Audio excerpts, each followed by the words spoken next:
guys, you're welcome to my Read With Me series. Now let's talk about unlimited companies. Unlimited companies basically means that if the company incurs debt or liabilities that it cannot cover, the personal assets of the members can be used to satisfy these debts. There is no limit to a member's liability in an unlimited company. So in section 21 subsection C of the CAMA provides that if there are debts that are incurred which are more than the assets of the company, after the company has finished selling off all of her assets to offset the debt and the asset that the company owes, and still the money they realize from selling the assets of the company is not enough, they can proceed to selling the personal assets of the members to raise revenue. An unlimited company shall be registered with a share capital not below the minimum issue share capital permitted under 27 sub 7 paragraph B. That is to say, it must be registered with a minimum issued share capital of 100,000 naira in the case of a private unlimited company, or 2 million naira in the case of a public unlimited company.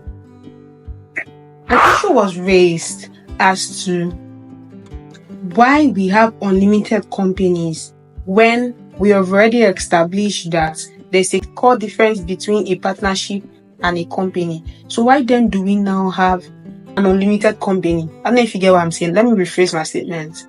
It has been established that the liabilities in a partnership is unlimited, right?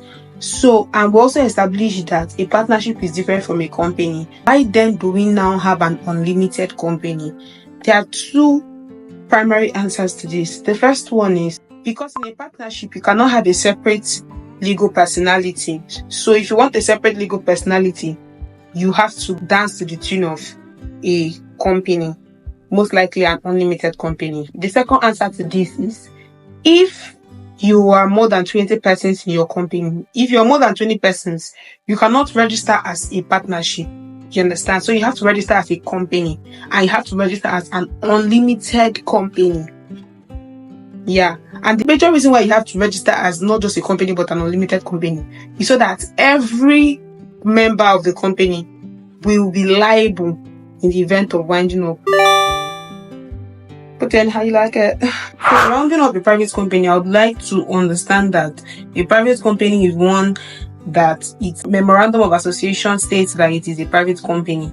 There are two major incorporative documents in a private company, which is the article of association and the memorandum of association. A memorandum of association normally contains the type of the company, the authorized share capital of the company, the objective of the company, the status, if they are daily restrictions to the powers of the company. It contains whether the company is limited by shares, whether the company is unlimited, or whether the company is limited by guarantee. It also contains the relationship between the members and the directors of the company, and the relationship between the members and other bodies. If you deal with the company outside this power, such acts will be regarded as ultra-vires. A private company is usually for small businesses because minimum share capital is 100,000 naira. People are thus encouraged to incorporate their businesses as a private company limited by shares. One advantage of a company limited by shares is that shares are freely transferable and you can derive benefits from the company without participating in the management of the company. But in private company, you must go through prescriptions before you can still transfer your shares. Yeah. Just like we saw in the provision of section 22, subsection 2, paragraph A, paragraph B, and paragraph C. Right? So while a private company defaults in any of these conditions, the law will regard it as a public company. Yeah, like we said earlier. And in order to avoid some of these formalities of the statutes in a public company and the authorized share capital, which is 2 million, in order to avoid it, because registering as a public company is more expensive, right? So in order to avoid some of the formalities of the status of a public company and the authorized share capital, which is 2 million, most public companies would decide to start small by registering as a private company, and then they'll later go through registration to transfer from a public company to a private company. Yeah. So now we're going to look into the advantages of a private company, which is also the differences between a private company and a public company. So the first one, we can see the number of membership, which is provided for in section 22. We also can see the minimum wage capital, which is in section 27, subsection 2. We also see the fact that under section 240, the private company may hold its general meeting electronically. So over to the advantages of a private company. Obviously, in the difference between a private company and a public company, one of the advantage is in the number of memberships. Is the number of membership, which we saw in section 22. And obviously, the number of membership for a private company is not more than 50 persons. And in a public company, I think it's unlimited.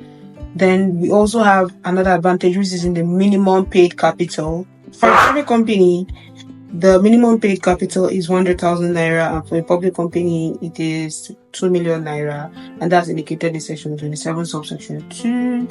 The fact that under section 240, the private company may hold its general meeting electronically is also a major advantage. I think for a public company, they have to hold statutory meetings every 6 months. Section 287, subsection 1 provides that a private company can use a single resolution in order to appoint 2 or more directors for a public company, unlike a private company. Yeah. Also, qualification of the executive in a public company. Yeah, we see that in section 27, subsection 1, and then we see the right to appoint a director of any age.